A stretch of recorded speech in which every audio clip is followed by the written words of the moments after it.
गवः सर्वं पवित्रम उपयोगिनी च, अर्थात गौ माता से प्राप्त हर चीज पवित्र और उपयोगी है।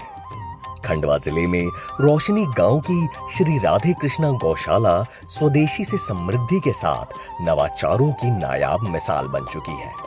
साल 2019 में मनरेगा से स्थापित की गई गौशाला को 2021 और 2024 में 15वें वित्त आयोग से अतिरिक्त शेड बनाकर विस्तारित किया गया।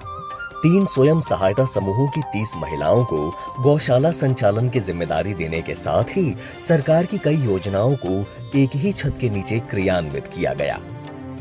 यह एक ऐसा नवाचार है जिसमें गायों से जुड़ी तमाम सरकारी योजनाओं से जोड़ते हुए लाभान्वित किया गया।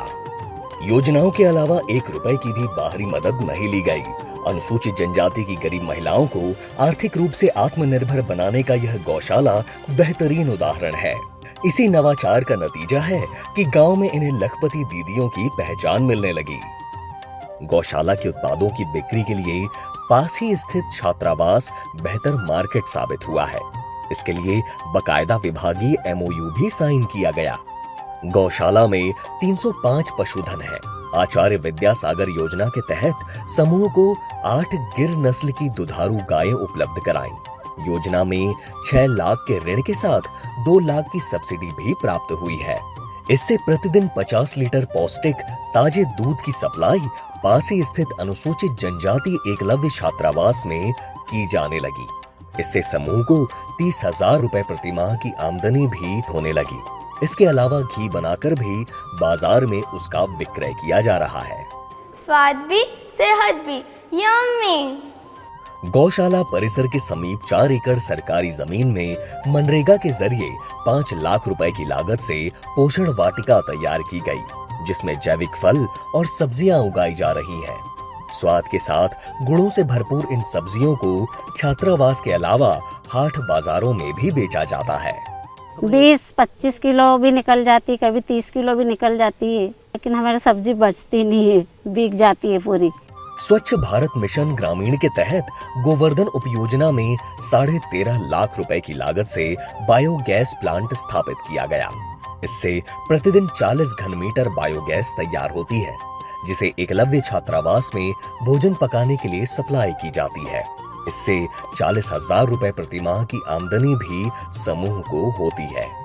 आले घल जाए इन्हीं कमाए बहुत मुश्किल कमाए डरने, लेकिन जब वाले सर को द्वारा ट्रेनिंग सही बेन हुआ डाले इन्हें कमाई को और आगे बढ़ा चाहता। गोबर से गौकाष्ठ तैयार किया जाता है। इसके लिए समूह ने 1,10,000 का ऋण लेकर आधुनिक मशीन खरीदी है। इससे समूह को 10,000 रुपए प्रति माह का धनोपार्जन हो रहा है। गोकाष्ठ अपनाओ, पर्यावरण बचाओ। जैविक खेती में अमृत बरसाने वाला जीवामृत और गोबर खाद भी तैयार किया जा रहा है। बायोगैस की स्लरी से बनने वाले खाद के बदले 20,000 रुपए प्रति माह की आमदनी होती है।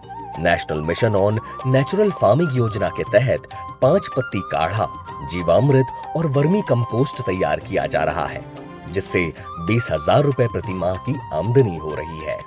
हमने नहीं सोचा था कि गाय के गुमातिर से और गोबर से इतनी इनकम हो सकती है और ऐसी चीजें बन सकती है।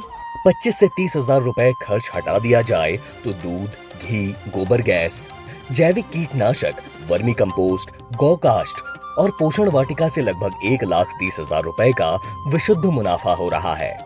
गौशाला के संचालन में संसाधनों और पूंजी के साथ तकनीकी संचालन के लिए प्रशिक्षण और तैयार उत्पादों की सप्लाई कर इनकम जनरेट करना सबसे बड़ी चुनौती थी। शुरुआत में बैंक लोन में भी देरी हुई। बायोगैस लगाने के लिए तकनीकी टीम जुटाना, छात्रावास की दूरी 200 मीटर से कम रहने पर ही बायोगैस का प्रेशर मेंटेन होता है।